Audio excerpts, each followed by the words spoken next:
nacashka maalinta lagu saaro wuxuu ku lewsiin doonaa faraskaagii iyo gaadhigii laanguruusarkii iyo sariirihii qaaliga ahaa aad ku raaxaysanaysay baad ku iloobi doontaa yowma alqiyaamati laa maalun walaa waladun maalinta qiyaamahana kii maal badan lahaa maalkiisu anfici maayo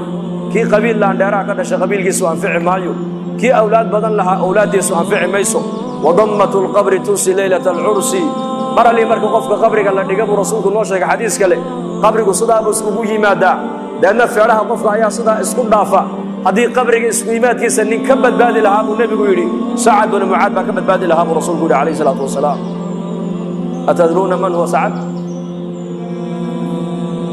waa ninkii geeridiisa maalintuu adduunyada ka intiqaalay carshiga raxmaanku u gariiray faraxan liquduumihi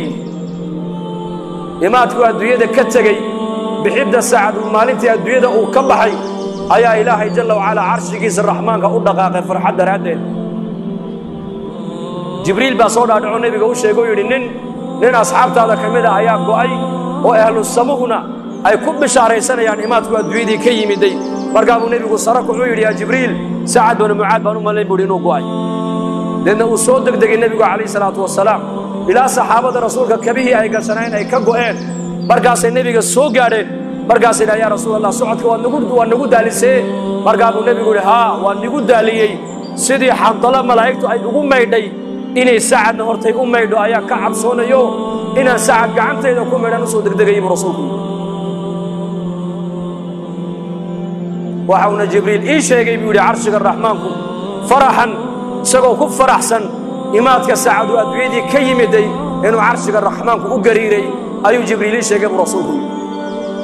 markii janaasadii la soo saaray la qaaday bay munaafiqiintu yidhaahdeen maydkan fududa markaasuu nebigu yidhi ha odhanina sidaa war ma haysaan idinkuye 70,000 oo malag ayaa maanta arlada u soo daadegay maanta ka horna malaa'igtaasi arlada maynan iman sacad binu mucaad janaasadiisa ka soo qayb galana weynina sidaa buu rasuulku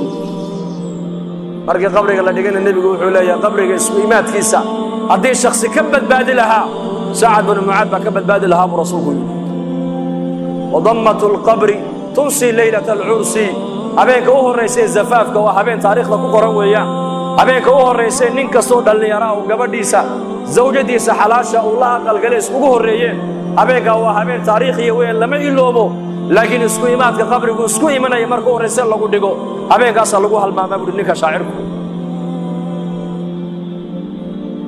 aaway shucuurtaa iyo dareenkaasi maanta